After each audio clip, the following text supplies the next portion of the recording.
je parlerai d'abord du ton de la campagne parce qu'il me préoccupe. Et je voudrais vous dire, n'écoutons pas les snipers, les torpilleurs, les aboyeurs qui, au signal, partent en meute contre des cibles qu'ils veulent déconsidérer. Marre des snipers ou des snipers. Suivant l'orthodoxie de la prononciation, c'est un mot qui revient souvent dans cette campagne jugée violente, particulièrement violente et particulièrement dans les camps des deux favoris à l'UMP et au PS. Alors cette campagne est-elle si violente que ça? Qui porte les coups et avec quel impact? Pour répondre à ces questions et pour déshabiller en tout bien, tout honneur les politiques au combat présidentiel, avec nous 4 invités de communicants, Claude Posternac de l'agence La Matrice et Guy Alves, co-président de l'agence Big Malion, pour débattre des coups qui portent et de ceux qui reviennent à l'envoyeur, Dominique Maguenot, linguiste, pour démonter ses armes langagières, et Béatrice Fracchiola, spécialiste dans l'analyse de la violence verbale, dont il sera beaucoup question dans cette émission. Une émission finalement assez différente de ce qu'on avait prévu au départ, puisqu'on pensait que les candidats avaient leurs proches, leurs snipers, pour attaquer l'adversaire et faire, si l'on peut dire, le sale travail à leur place. Mais en fait, ce n'est pas le cas. Pas du tout. On commence par Nicolas Sarkozy, qui, depuis qu'il est candidat, n'hésite pas à monter lui-même au front, y compris dans son grand meeting à Villepinte. J'ai dit qu'en 2016, la France aura un budget à l'équilibre parce qu'on n'est pas indépendant et on n'a pas la maîtrise de son destin lorsqu'on croule sous les déficits et sous les dettes. Que proposent ceux qui s'opposent à cette stratégie? Rien. Comme si dans cette campagne, la bonne stratégie serait « je ne vois rien, je ne pense rien, je ne dis rien, car au final, je ne crois en rien ». Eh bien, c'est l'inverse de ce que nous voulons faire. Voilà, il ne nomme personne, mais on n'a pas vraiment de doute. C'est de François Hollande dont il parle, comme d'ailleurs quelques jours plus tôt sur le plateau de France 2 face à Laurent Fabius, une autre technique d'attaque. Juste un mot, parce que écoutez, il faut que je confesse quelque chose, c'est que je me suis inspiré de vous. Oui. Oui, Parce que allez-y, je vois que vous lisez vos fiches. pour être élu président de la République, je vais vous dire les choses clairement. Je crois qu'il y a 2 personnes, moi mis à part, c'est Laurent Fabius qui parle, qui ont la carrure. Dominique Strauss-Kahn et Martine Aubry. Vous trouvez que c'est plus aimable que ce que j'ai dit? Et vous aviez dit, c'est 2010, mais en 2011, comme vous êtes un homme qui a de la suite dans les idées, vous n'aviez pas changé d'avis. Vous avez dit, franchement, vous imaginez Hollande président de la République? On rêve. Vous trouvez que c'est plus aimable? Voilà, et là, il cite François Hollande, mais en reprenant les attaques formulées dans son propre camp lors de la primaire. Alors, je voulais savoir ce que vous en pensiez, Dominique Maguenot, par rapport notamment au premier extrait. Qu'est-ce que vous pensez de ces techniques employées par Nicolas Sarkozy? Disons qu'il y a des points communs dans les 2 cas, c'est-à-dire que apparemment Sarkozy ne cherche pas la polémique au sens de nommer l'altérité de l'autre, en quelque sorte, mais c'est plutôt de la mise en scène de voix, c'est-à-dire il fait de la polyphonie, comme on dit en linguistique, c'est-à-dire que dans le premier extrait, il commence par prendre sur le ton de la norme, de la loi, de la morale. On n'est pas le maître, donc c'est la voix de la sagesse qui parle. Et puis après, il met en scène une deuxième voix, qui est la voix sur le mode du jeu, je ne crois en rien, etc., qui est un personnage marionnette en quelque sorte, qui lui, est parodié, ridiculisé, disqualifié dans son discours même. Mais dans le deuxième procédé, c'est un peu différent, mais il y a quelque chose de commun. C'est-à-dire que on l'accuse finalement d'être dur avec Hollande, il n'est pas du tout, eh bien Fabius l'est aussi. Et il met en scène Fabius. Une fois de plus, vous voyez, il fait parler les autres. Il y a une technique de mise en scène des voix plus qu'une technique d'affrontement au sens direct. Et alors on a envie de dire laquelle des 2 techniques vous paraît la plus efficace? Parce que c'est pas évident pour le candidat lui-même d'attaquer. Guy Alves? Tout dépend de l'exercice. Ce qu'on voit là aussi, c'est qu'il y a 2 exercices. L'un est un meeting, où le temps de parole est libre et on le gère, on le construit comme on veut. Et ensuite, sur le deuxième extrait, qui était un débat, où là, on est effectivement plus dans la configuration d'un match personnel entre deux personnes. Et effectivement, ce que fait Sarkozy sur ce coup-là, c'est qu'il fait un peu une prise de judo, c'est-à-dire qu'il utilise la force de l'adversaire pour le battre en le citant. Donc il se sort volontairement du débat de la violence en disant je ne suis pas violent, c'est vous qui l'êtes, je ne fais que vous citer. Donc c'est un petit peu, il inverse la situation. Voilà, qu'il laitier. Voilà. Et alors, ce qui est intéressant, c'est que cette technique, on l'avait vu au lendemain de la primaire, hein, l'UMP avait beaucoup repris, effectivement, les attaques, notamment celles formulées par Martine Aubry sur la gauche molle. Et puis, on les avait plus trop entendues. On avait l'impression que ça avait un petit peu disparu. Et là, ça y est, elles reviennent. Claude Posternac, c'est surprenant, non? Oui, mais là, pour revenir aux extraits, je suis tout à fait d'accord avec vous. Il y a deux sujets qui sont différents. Il y a le premier sujet, qui est le sujet du débat, même si dans la chronologie vient après. Le sujet du débat, vous êtes dans l'obligation, lorsque vous êtes dans un débat, de marquer votre territoire très rapidement. C'est un peu comme dans la corrida. La corrida, vous rentrez dans l'arène, et c'est en fonction où vous vous positionnez dans l'arène que le taureau va se positionner lui-même et comprendre quel est son territoire. Et là, alors Là, clairement, Fabius était là pour attaquer, et puis judo, aïkido, le sujet est inversé, et en fin de compte, Sarkozy a inversé la tendance en faisant jouer le match sur son territoire. Et là-dessus, il a été extrêmement brillant. Et puis deuxièmement, on va commencer, puisqu'on commence à parler comme ça, on commencera à continuer à parler comme ça, c'est-à-dire qu'on viendra sur votre projet plus que sur le mien. Mais alors ça veut dire aussi que, justement sur ces attaques qu'on avait entendues au sein du PS pendant la primaire, qu'on avait un peu oubliées et qui ressurgissent, ça veut dire quoi? Ça veut dire que l'UMP finalement les trouve efficaces et se les garder sous le coude, selon vous, pour les sortir dans la dernière phase de la campagne? Oui. Je veux dire, oui, c'était évident. C'est le risque de la primaire de passer en 4 mois d'un combat fratricide à une alliance. Oui, d'accord, mais on ne les avait pas entendus. Là, on les voit réapparaître. C'est maintenant que ça se joue. C'est maintenant. C'est-à-dire qu'une campagne électorale, la primaire de mémoire s'est terminée en octobre. Cette période qui va d'octobre à février, on organise les troupes, on organise le programme, on organise les soutiens. On n'est pas dans la campagne. Les Français ne sont pas dans la campagne. La vraie campagne personnelle entre les candidats commence mi-février. C'est à ce moment-là que les choses se figent et c'est à ce moment-là qu'il faut effectivement déstabiliser, fragiliser, montrer les faiblesses, les forces de l'adversaire. Alors Béatrice Fracchiola, justement, ce qui est intéressant aussi dans cet extrait, et vous l'avez pointé, c'est que Nicolas Sarkozy est face à Laurent Fabius, ce qui décuple la violence de l'attaque, comme on le voit sur cet autre extrait. Ensuite, s'il y a bien un défaut que je n'ai pas, c'est celui de faire porter la responsabilité sur les autres. Hein? Moi, je ne me défausse sur personne. J'assume mes responsabilités et je trouve très agréable qu'un homme comme vous, qui a fréquenté François Hollande pendant 30 ans et qui portait des jugements aussi cruels et brutaux, ait changé ces dernières semaines parce qu'il vous confiait la responsabilité d'aller faire un voyage en Chine et un voyage au Japon. Ça prouve que M. Fabius, on peut vous convaincre facilement. M. Sarkozy, gardons au débat le niveau qu'il doit avoir. Tout à fait. Je suis désolé de vous faire cette remarque. Mais, non, pas du tout, mais c'est parce que je voulais garder le débat à une certaine hauteur que je n'ai pas cité ce que vous avez dit sur François Hollande quand vous le compariez à une fraise des bois. Je ne suis pas sûr que lui-même appréciait énormément l'expression qui venait de vous. Vous citer, c'est pas être désagréable. Voilà, c'est pour ça que je n'ai pas cité, et puis je cite quand même, bien sûr. Alors, la question qu'on peut se poser, c'est effectivement, donc, échange violent, on va vous faire réagir, et la question, c'est est-ce que ça décuple l'efficacité, ce face-à-face ultra-violent, l'efficacité de l'attaque ou pas, Béatrice Fracchiola? Alors oui, ça décuple d'autant. Alors, il y a plusieurs éléments qui entrent en compte. D'abord, on a vu, y compris dans l'extrait précédent, que Nicolas Sarkozy avait vraiment préparé ses fiches. Oui, et il le montre. D'ailleurs, il n'hésite pas à montrer qu'il a préparé ses fiches. Il n'hésite pas. Laurent Fabius le lui fait remarquer. Vous lisez vos fiches. Et donc, ce qu'il fait, en fait, il a tellement bien préparé qu'il cherche à recaser les phrases qu'il veut recaser, et donc à citer. Et c'est ce qu'il dit à la fin de cet extrait aussi. Vous citer, ce n'est pas être désagréable, finalement. Enfin, je reprends vos propres propos. Ça, c'est vraiment ce qui est typique d'une attaque, ce qu'on appelle ad hominem. C'est-à-dire qu'en fait, on met en évidence les contradictions de son opposant dans ses propres propos pour les utiliser contre lui et donc sans l'insulter directement. Mais alors, ce qui, moi, me frappe, c'est justement un phénomène qu'on voit dans cet art de sniper, qui est d'isoler des propos, de les sortir de leur contexte et de les restituer comme des projectiles, c'est le propre de l'insulte. Fraise des bois. Voilà, exactement. Et on balance, on jette comme ça sur l'adversaire dans le cadre d'un duel.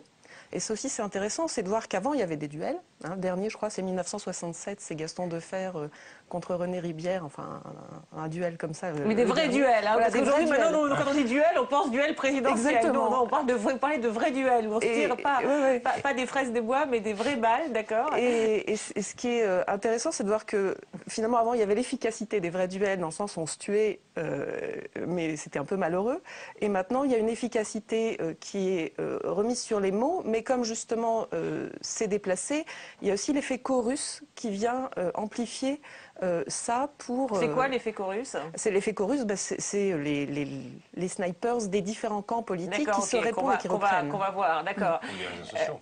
Les réseaux sociaux, parce que... Les réseaux sociaux, oui. Mais alors justement, le fait qu'ils jouent là, les deux communicants, c'est vrai que c'est intéressant sur ces fiches et qu'ils montrent ces fiches. Hein, genre j'ai préparé, voilà comme n'importe quel animateur ou n'importe quelle personne qui les étale. Si vous pensez que c'est habile, c'est bien de le montrer. Pourquoi il fait ça? Il fait la leçon.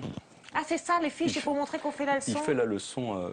Puis j'ai mes fiches sur vous aussi. Il fait la leçon et surtout, il est en plein acte de déstabilisation. Il cherche à déstabiliser Laurent Fabius, qui doit venir légitimement pour l'attaquer sur son bilan. Et lui, il le déstabilise de façon personnelle. En tout cas, là, ce qui est intéressant, c'est que le contradicteur est en face. Alors, il s'en sort plus ou moins bien, vous l'avez dit. Mais souvent, les attaques se font par médias interposés. Alors, faut-il répondre ou pas? Et si oui, comment? On a l'impression sur ce point que le PS a hésité, voire hésite encore. Premier exemple, lorsqu'au lendemain de son entrée en campagne, Nicolas Sarkozy lance une première attaque contre François Hollande. Alors le contexte, après avoir déclaré lors de son grand meeting que son ennemi était la finance, eh bien le candidat socialiste, on s'en souvient, a rétropédalé dans la presse britannique. Voilà ce que ça a inspiré à Nicolas Sarkozy.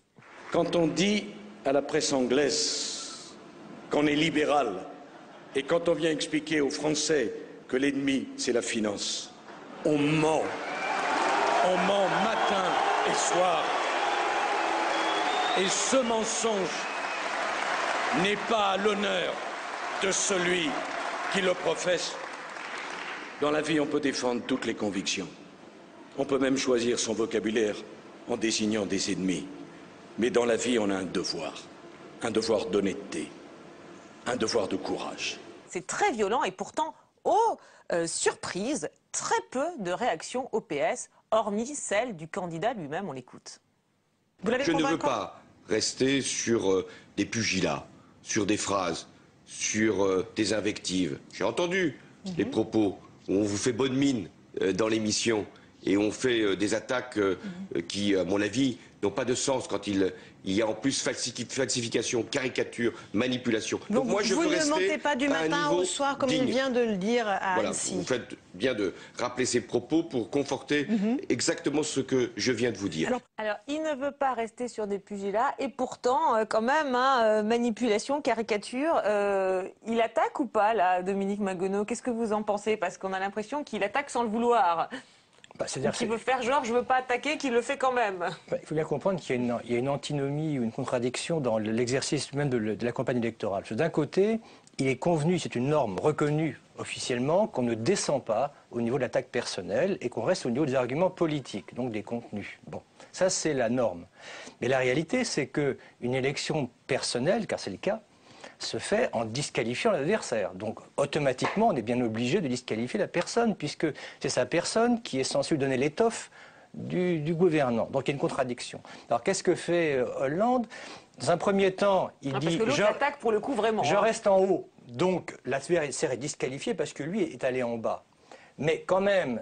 Parce que si je réponds, je me mets au même niveau, donc je descends. Il ne faut pas que je descende. Mais en même temps, je ne peux pas montrer que je n'en ai pas, puisque on me traite de mou. Donc il faut quand même que je dise quelque chose. Donc, de menteur aussi. Donc deuxième temps, eh bien, en fait, l'autre a utilisé des procédés qui sont des procédés pas très honnêtes, de manipulation, de sortie du contexte, etc.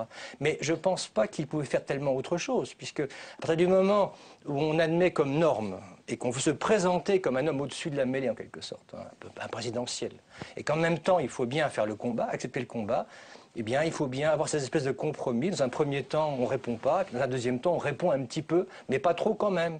Alors un petit mot là-dessus, parce qu'on va voir qu'après il a changé de stratégie justement, c'est ça qui est intéressant. Avec un registre classique et un registre nouveau. Le registre classique, c'est que lorsqu'on est challenger, c'est-à-dire qu'on est en retard dans les sondages, on attaque.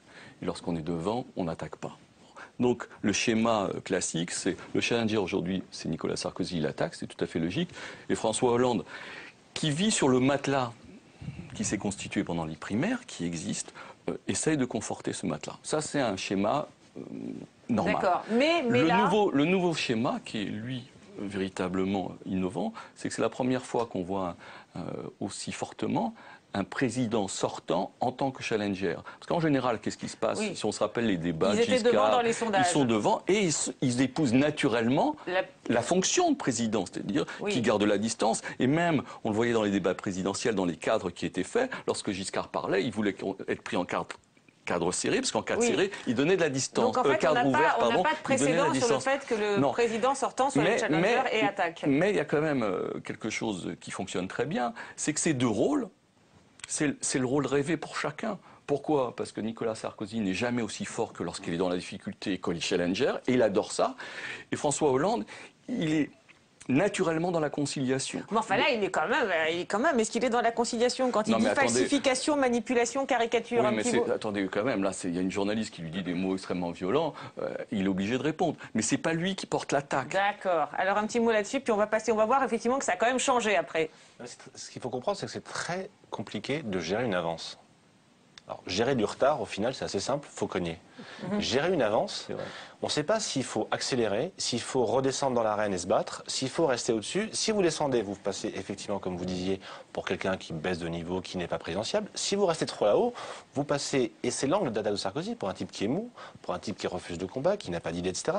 Et qui croit qu'il a déjà gagné. Ces attaques-là nécessitent des réponses. Et Hollande est là, entre deux eaux, à se dire, est-ce que je descends et je réponds, ou est-ce que je reste, parce que j'ai 7, 8, 9 points d'avance dans les sondages, là-haut, parce que pour l'instant, ça a marché.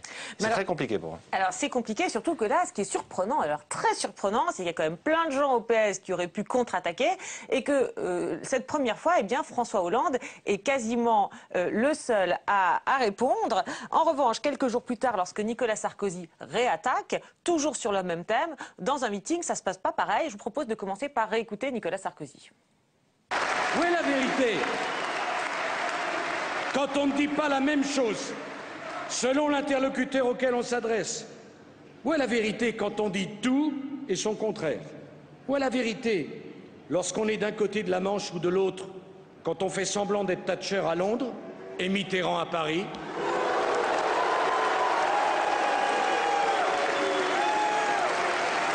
On veut bien choisir, mais alors il faut tomber le bon jour, choisir le bon discours. À peine a-t-on compris la bonne proposition qu'elle est déjà retirée. Ce n'est pas comme ça qu'on dirige un pays qui est la 5e puissance mondiale. Alors là, il faut tomber le bon jour. Il change de registre. Là, c'est plus il ment du matin au soir. Et changement de registre aussi au PS qui réagit différemment. Là, François Hollande reste vraiment en haut. On regarde. Il dit aussi que vous mentez. Et alors, ce qui est curieux, c'est qu'on ne vous voit pas réagir là-dessus. C'est une insulte quand même d'entendre dire que l'on ment. J'entendais, hélas, aussi Mme Le Pen dire que M. Sarkozy était un menteur. Vous croyez que je vais rentrer dans cette logique-là? Des mensonges et des mensonges? Les Français peuvent juger mes propositions. Moi, j'ai fait un travail de préparation depuis de longs mois. Vous avez dit que je m'y étais préparé.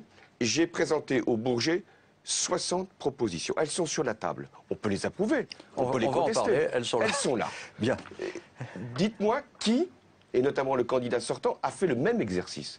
Donc on peut aller chercher telle ou telle proposition, regarder ses conséquences. Mais moi, ce que je dis, je le présente aux Français. Je ne maquille rien. Et en tout cas, je ne serai pas le président, si les Français m'en donnent mandat, qui viendra au lendemain de son élection dire exactement le contraire de ce qu'il a promis pendant une campagne électorale. Voilà, on peut dire qu'il y a une attaque, mais il fallait quand même plus modérée, nous semble-t-il. Vous nous direz si vous êtes d'accord. Par contre, autour de François Hollande, là, on a contre-attaqué violemment. On écoute un dernier exemple et on réagit. Le candidat entrant, celui qui est candidat pour la première fois, François Hollande, a un comportement de chef d'État.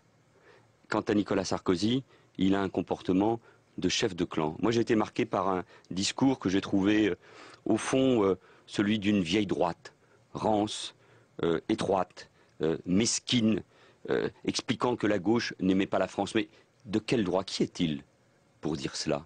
Pour aimer la France, il faut aimer les Français. Et Nicolas Sarkozy n'aime pas les Français. Voilà, une vieille droite rance. Donc là, on a l'impression qu'il y a une nouvelle répartition des rôles. Alors, qu'en pensez-vous? Et puis, alors, la question qu'on peut se poser, c'est finalement pourquoi François Hollande était le seul à contre-attaquer après, après la première attaque. Guy Alves, un commentaire sur cette répartition des rôles? Alors, sur la première attaque, ce qui se passe, c'est que François Hollande a prévu un JT du 20h. D'accord. Donc, il est le premier à être en rideau, en fait, le soir même. Là, sur le deuxième exemple, la riposte est organisée et on envoie Manuel Valls.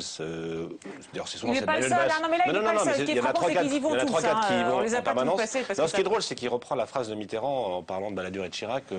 Pour être élu président de la République, il ne faut pas que aimer la France, il faut aussi aimer les Français. Ce qu'avait dit Mitterrand à propos sur Balladur. Mais c'est plus physique. Lui peut se le permettre. D'accord, mais alors la question c'est justement en termes d'efficacité. Est-ce que là on a l'impression, on ne sait pas qu'est-ce qui s'est passé effectivement. Est-ce que c'est une question de laisser la primeur au candidat? Est-ce qu'ils se sont dit oulala, il est peut-être, enfin on ne sait pas ce qui s'est passé hein, dans le sein des seins du QG de François Hollande, mais en tout cas en termes d'efficacité et de contre-attaque, Claude Posternac. Pour revenir plus globalement, je pense qu'on ne peut pas faire l'économie d'une réflexion sur la stratégie des deux grands candidats pour essayer de comprendre ce qui se passe dans des extraits. L'histoire écrite par le président de la République, le président candidat, elle est extrêmement claire.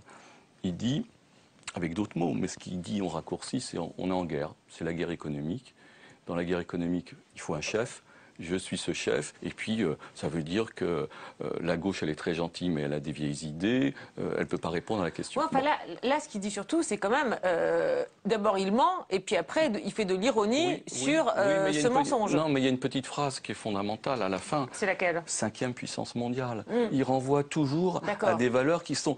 Attendez les enfants, arrêtons de jouer, les choses sont sérieuses, c'est la guerre, et c'est pas n'importe quel pays, c'est la France, c'est la 5e puissance mondiale. Ce qui est le manque d'expérience. Bon, donc, bien évidemment, il raconte cette histoire. Et de l'autre côté, François Hollande est dans sa propre histoire qui est complètement légitime. Il est en avance, il prend de la distance, il est dans son registre, chacun est dans son registre. Oui, mais sur le phénomène de chorus, vous trouvez que ça marche mieux la deuxième fois quand finalement les autres attaquent et que François Hollande reste avec des mots moins violents? Oui, il est clair que c'est le rôle, et là-dessus Martine Aubry fait le travail au quotidien et entraîne le Parti Socialiste qui est vraiment uni derrière François Hollande.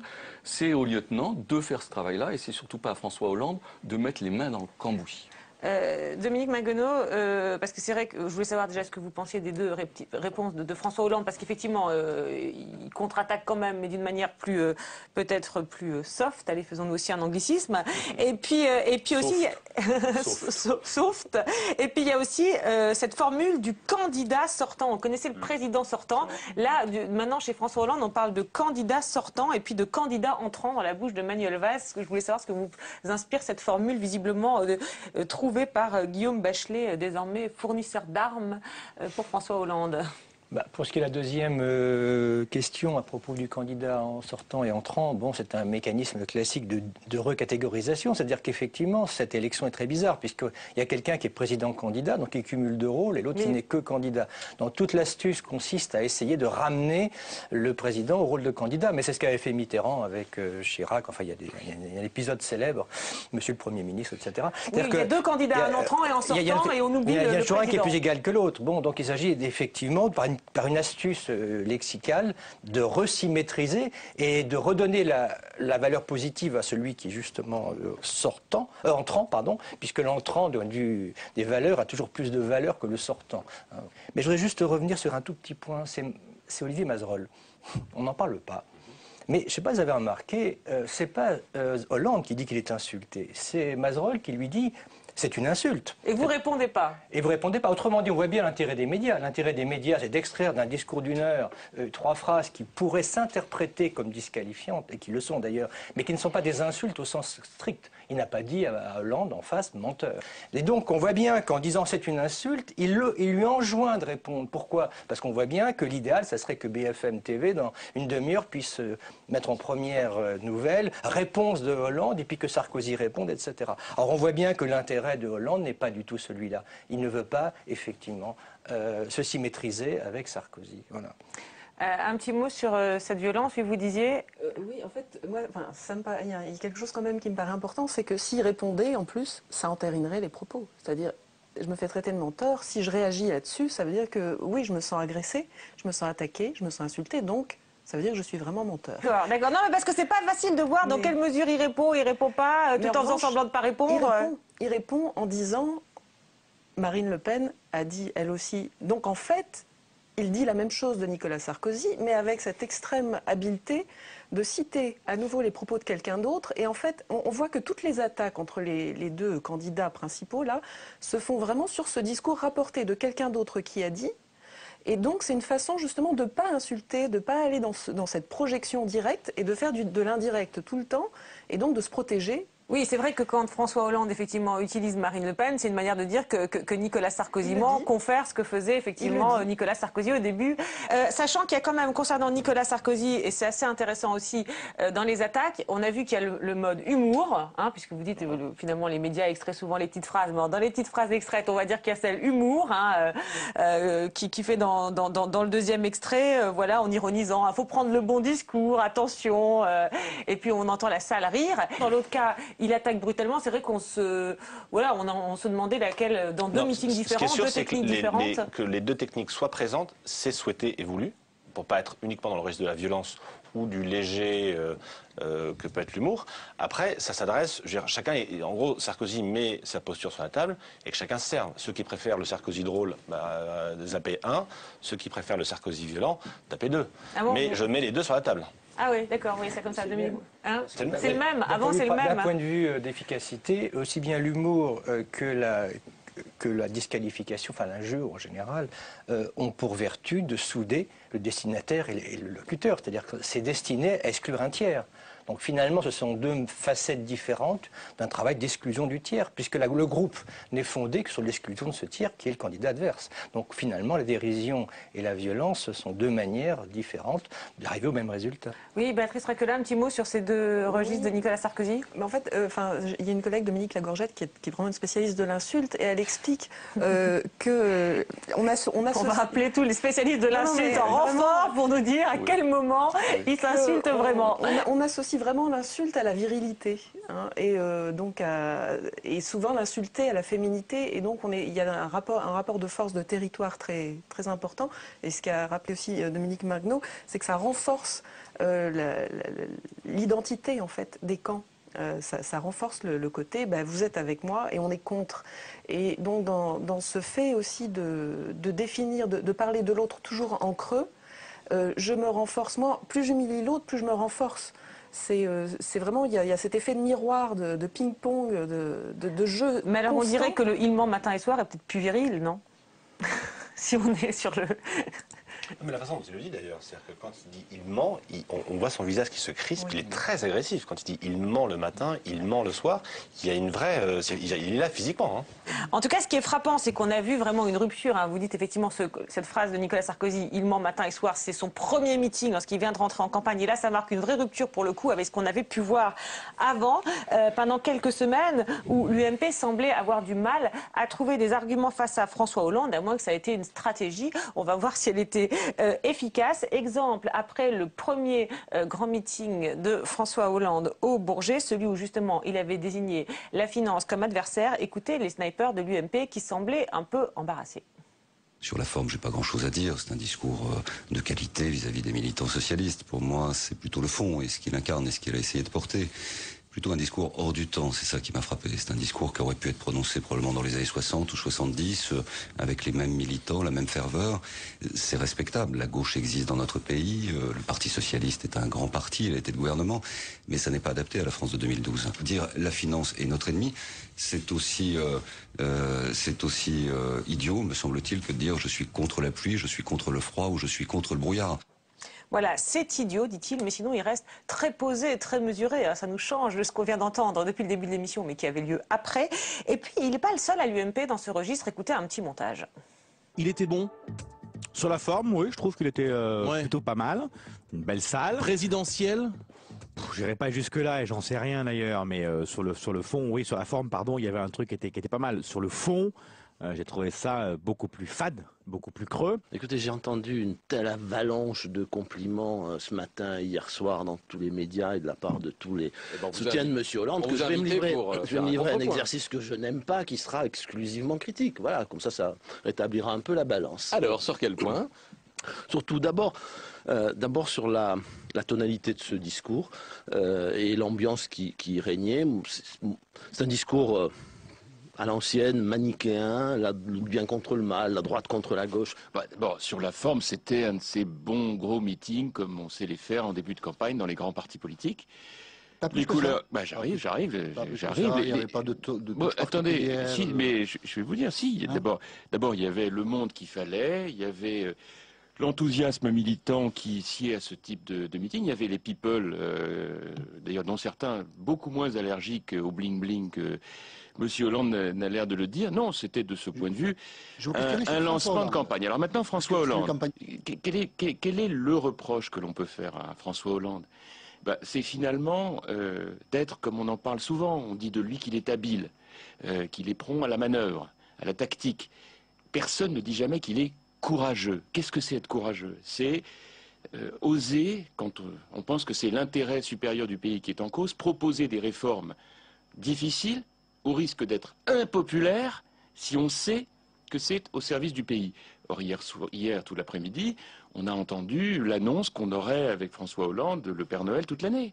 Ce qui nous a frappé en réécoutant, alors on ne sait pas si c'est parce qu'il était un peu déboussolé et surpris par ce meeting de François Hollande, qui c'est vrai avait surpris, ou si c'est une stratégie, la cellule riposte de l'UMP s'est réunie, mais en tout cas ils commencent tous par dire il était bon sur la forme, c'est vrai il était bon, mais et après effectivement vieille gauche, etc. etc.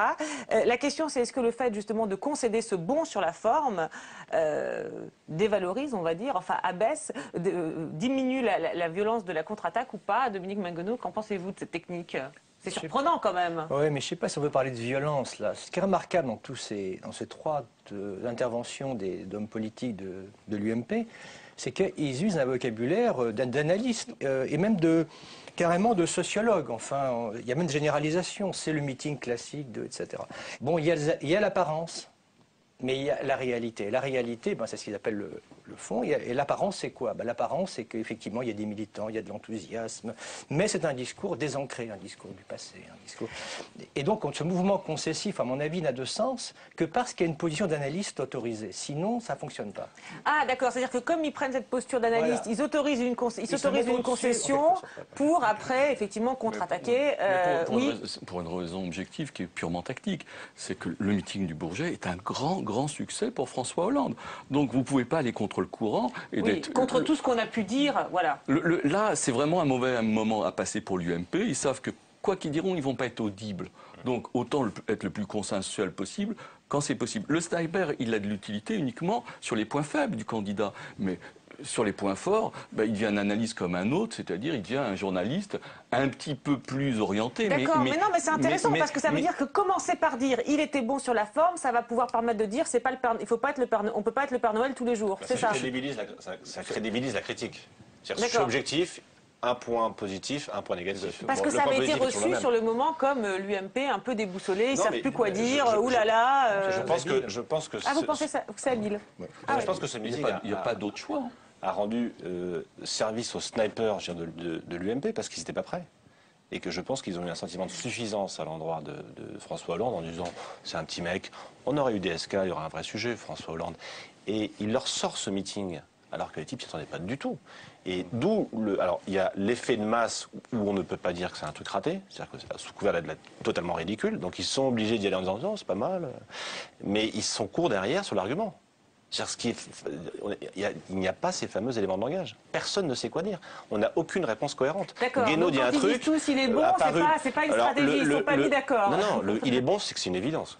Justement, c'est une évidence. Ce qui est plus frappant, c'est qu'il n'y a aucune cohérence dans la réponse. Copé dit un truc, Apparu en dit un autre, Barois en dit un autre, Guénaud en dit un troisième. Et donc 4 messages sur 4 rondes différentes, autant dire qu'aucun ne porte. Mais c'est la preuve à ce moment-là que les snipers, la contre-attaque n'est absolument pas organisée à l'UMP. Et je pense que ce meeting qui est arrivé très tôt dans la campagne a servi au final l'UMP, c'est qu'elle s'est dit on a un sujet. Il va falloir y aller. D'accord avec l'idée que les quatre sont divergents, ils disent la même chose. Ils disent tous que c'est un discours infantile, irréaliste, etc. Je veux dire, C'est un discours un peu basique, c'est une critique basique. Non, non, non, parce que ça renvoie bien à ce que vous dites, c'est-à-dire face à la réalité de la crise, etc. C'est pas des mots, c'est pas des gros meetings ou de la rhétorique qui vont nous tirer d'affaire. C'est-à-dire qu'ils disent tous un peu vieille gauche, mais vous voulez dire qu'ils le disent avec des mots différents qui font qu'on n'a pas l'impression qu'il y a effectivement les fameux éléments de langage. Il y a le lendemain, et ce qui est fascinant à voir, c'est le jour même. Non, mais c'est ça qui est intéressant, c'est qu'est-ce qui s'appelle dire la même chose? C'est ça la question. Est-ce que non, finalement dans la multitude des médias, aujourd'hui, les éléments de langage servent à dire quasiment la même phrase pour qu'elle reste. C'est-à-dire qu'il y a le concept d'idée, effectivement, on veut véhiculer cette idée de faiblesse, de pas au niveau, etc. Et après, il y a la façon dont on le dit. Répéter 15 fois la même phrase, à un moment, elle reste. Là, non. Certes, évidemment, on caractérise le côté un peu infantile, mais les mots n'étant pas les mêmes, la façon de le dire n'étant pas la même, pour moi, ça imprègne moins. C'est moins efficace que le Moi, je ne suis pas d'accord, parce que vous prenez l'élément de langage en un sens très littéral. C'est-à-dire, pour vous, c'est que c'est les mêmes mots. Et moi, quand c'est le même mouvement concessif, quand c'est la même topique, et quand c'est exactement le même ethos distancié, je suis désolé, c'est extraordinairement stable. Je crois que vous dites la même chose. Pardon, alors attendez, avant que... J'ai essayé de l'expliquer autrement. En régie, on me dit, oulala, Dominique Magonneau, des mots compliqués. Quand c'est le même topic, le même ethos, dites-nous pour... Je veux dire par là que en gros, ce sont les mêmes type d'argument. Je ne dis pas que c'est exactement le même, mais c'est le même type d'argument, c'est le même ton et c'est la même manière de se poser. D'accord, même si ce n'est pas exactement les mêmes mots. Alors, on a vu les attaques, on a vu les personnalités des candidats. Et effectivement, ça pouvait jouer sur la manière dont ils attaquent et ils contre-attaquent. Il y a eu une attaque de François Hollande qui n'a pas d'ailleurs été... comment dire, qui n'a pas fait mouche, mais qui était une attaque en off, dans le cadre d'un déjeuner avec des journalistes, sauf que les propos étaient sortis, avaient été déformés. Je vous propose de revenir sur cet épisode en images. Ce devait être un simple déjeuner entre des journalistes et le candidat socialiste. Une rencontre off, traduire une discussion informelle censée rester confidentielle. Mais ce matin, le Parisien publie une partie de l'échange. Et selon le journal, voilà ce que François Hollande aurait dit de Nicolas Sarkozy. Un président en échec, un sale mec. Riposte immédiate du côté de la majorité qui crie au scandale. Je demande des excuses publiques immédiates parce que ce n'est pas acceptable qu'un candidat à l'élection présidentielle insulte son adversaire, elle dise de lui que c'est un sale mec. Je trouve en tout cas que cette attitude est à la fois abjecte et dangereuse. Et je crois que l'injure ne peut pas tenir lieu d'argument politique. Les propos qui ont été rapportés ce matin et qu'il a tenus devant un certain nombre d'entre vous et qui visaient à insulter le président de la République, il n'y a pas d'autre mot, nous ont les uns et les autres profondément choqués. Ce ne sera certainement pas nous, sur ce registre-là, que nous serons, comme vous pouvez l'imaginer. Alors, une phrase en off qui sort contre le candidat président sortant. L'affaire, évidemment, nous en a rappelé une autre. Il y a 10 ans, elle concernait un certain Lionel Jospin. Regardez. Respecter les personnes, donc. La droite considère que Lionel Jospin ne l'a pas fait ce week-end après sa visite sur l'île de la Réunion. Dans l'avion du retour, le candidat a troqué le costume-cravate pour une tenue décontractée et c'est ainsi qu'il vient parler aux journalistes à l'arrière de l'avion, sans barrière donc et sans précaution de langage, lorsque le sujet Jacques Chirac vient dans la conversation. Il a perdu, dit-il, beaucoup de son énergie et de sa force. Il est fatigué, vieilli, victime d'une certaine usure dans l'exercice du pouvoir. Il est marqué par la passivité. La réplique du camp Chirac va être très vive. Il s'est réfugié dans l'attaque personnelle. Mais là, à l'évidence, devant la violence du propos et devant l'attaque vraiment ad hominem contre Jacques Chirac, il y a aussi du dérapage. Voilà, sauf que quand même, on va finir l'histoire. Le parallèle, évidemment, s'arrête là, puisque dans un cas 2002, Lionel Jospin, c'est resté comme le dérapage de la campagne qui lui a fait beaucoup de tort. Et beaucoup ont expliqué, même pour certains, la défaite par cette phrase, alors qu'avec François Hollande, l'affaire s'est aussitôt dégonflée. Alors il faut dire aussi qu'on avait découvert qu'il n'avait pas traité directement Nicolas Sarkozy de sale mec, bien sûr, mais qui s'était mis dans la peau de Nicolas Sarkozy pour dire « je suis un sale mec ». Et du coup, on écoute la conclusion de Michel Sapin. Le commentaire lui-même, comme vous le savez, n'a pas existé. Donc c'est difficile de faire un commentaire sur une phrase qui n'a pas existé. Mais par contre, ce qui est très explicite, c'est cet énervement, cette capacité outrancière, souvent vulgaire, de la droite, de réagir et d'attaquer François Hollande. Au fond, ça manifeste qu'une seule chose, la crainte de voir François Hollande entrer aujourd'hui en campagne fortement et avec les capacités qui sont les siennes.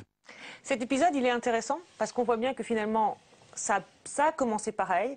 Et puis, parce qu'on nous a-t-on dit la phrase n'avait pas été tout à fait correctement rapportée, eh bien finalement, c'est un peu retour à l'envoyeur.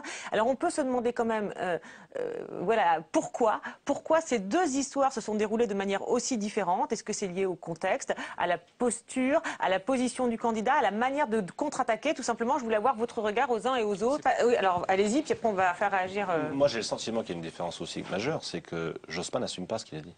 Si on prend mot par mot ce qu'il dit, je ne suis pas un spécialiste de l'agressivité dans le langage, mais on parle, voilà, c'est pas non plus, on est en campagne électorale, c'est pas non plus une violence extrême. Jospin n'assume pas, Jospin dit que ses propos n'avaient pas vocation à sortir. Mais il n'assume pas, donc à partir de là, il montre une forme de faiblesse dans laquelle on est en pleine comédie. Je veux dire, quand on voit Bachelot, quand on voit Morano, Copé dire je suis offusqué, etc. Oui, il y a une part de théâtre, mais ce que Jospin aurait dû faire, c'est de résister et assumer ce qu'il a dit. Ce que fait Hollande. Hollande assume, alors pas forcément directement, mais il envoie ses collaborateurs assumer à sa place. Il n'assume pas, il dit j'ai pas dit ça, j'ai pas dit directement ça le mec. C'est ça assumer. Non, mais il réexplique. Hollande, Jospin se morfond, s'excuse et se démonte en fait. Et là, il est mort. Le fameux, ça ne lui ressemble pas. Oui, c'est venu de là. Cela ne lui ressemble pas. Donc ça a été. D'accord, c'est pour ça, parce qu'effectivement, sur l'attaque en elle-même, Dominique Minguenot, effectivement, il n'a pas dit « il est un sale mec », mais il s'est mis dans la peau en disant « je suis un sale mec », mais on a bien vu que, bon, faire porter, on va dire, l'insulte et la mettre dans la bouche de quelqu'un d'autre, ça pouvait revenir un peu à insulter aussi. Donc, est-ce que finalement, c'était si différent que ça? Voilà, et pourquoi, finalement, les deux histoires ont été si différentes? Vous avez un avis là-dessus, Dominique Minguenot? Je pense que si, parce qu'il y a eu, j'ai travaillé sur un autre exemple de phrase que n'avait jamais dit Samedi Sarkozy et d'insulte qu'il n'a jamais dit, c'est sur Zapatero, qu'il n'est pas très intelligent, en fait il ne l'a jamais dit, mais il n'empêche que pour les gens il l'a quand même dit. Pourquoi? Parce que ça correspond à l'image qu'on se fait de lui, un type arrogant, même s'il ne l'a pas dit. Alors que Hollande, ce qui n'allait pas, c'est que ça ne correspondait pas bien à l'image qu'il avait. Et donc il y avait une sorte de déconnexion entre la phrase et l'éthos supposé du candidat. Et l'image de Hollande. Et l'image de Hollande. Et je pense que ça a contribué, parce qu'il y a des... Je cite un cas précédent d'un repas pareil, où il y avait des gens, des témoins, etc. Et bien qu'il ne l'ait pas dit, Sarkozy, on a continué à lui imputer parce que ça correspond... Il aurait pu la dire. De dire, voilà, de dire un tel n'est pas très intelligent, ça lui correspondait. Non, mais oui. 2002, Jospin n'est pas non plus habitué des phrases personnelles agressives. Et cette phrase-là, quand il la sort... elle n'est pas portée à son crédit, je dirais, au contraire. Donc, oui, une phrase que c'est pas vraiment. Non, mais, oui, mais le problème, c'est qu'il vous l'avez très bien dit d'ailleurs, il s'est un peu emmêlé les pinceaux là-dedans. Un petit mot là-dessus, vous pensez aussi, parce que c'est sur ce mystère finalement de cette polémique qui a fait, comme on dit, flop. Vous pensez que ça correspond aussi à la personnalité de Hollande? Oui, complètement. Je rejoins ce que vous dites. D'abord, le premier sujet, c'est que le premier propos qui a été rapporté n'était pas le bon. Ça arrête tout. Et puis deuxièmement, bien évidemment, François Hollande est quelqu'un d'extrêmement conciliant dans l'extraversion, mais une extraversion conciliante. Donc ça ne correspond absolument pas à son image. Mais je crois que c'est un vrai sujet médiatique plus qu'un sujet politique. D'accord. Bon, écoutez, en tout cas, merci à tous les quatre. Pour finir, on va terminer par une dernière affaire de propos rapportés. Elle concerne cette fois-ci Dominique de Villepin, invité récemment dans Déshabillons-les. Et voici le droit de réponse que nous fait parvenir Patrick Buisson, conseiller de Nicolas Sarkozy. Je cite, « Dominique de Villepin a cru pouvoir prêter à Nicolas Sarkozy des propos selon lesquels je lui aurais affirmé en 2007 que la création d'un ministère de l'identité nationale lui rapporterait 7 points dans les sondages. Je n'ai pour ma part jamais tenu de tels propos durant la campagne de 2007, pas plus auprès de Nicolas Sarkozy que de quiconque. Voilà, c'est dit. Merci à tous les quatre. Merci à Marie Lebon et à Quentin Fichet qui se sont levés tôt pour m'aider à préparer cette émission. Merci à Brigitte Sando qui s'est couchée tard pour la montée. On se retrouve la semaine prochaine à l'antenne et tous les jours sur le site de Public Sénat pour voir et revoir tous les Déshabillons-les. Ça ressemble beaucoup au jugement de Dieu du Moyen-Âge où c'était le plus fort à l'épée qui avait raison. C'est comme au judo, c'est le début d'un combat, il essaie d'attraper la manche pour se bagarrer. Et François Hollande, lui, enlève le bras, il ne veut surtout pas. Et chacun est dans son rôle. Il ne va pas au combat, il n'a aucun intérêt le combat. Je suis heureux.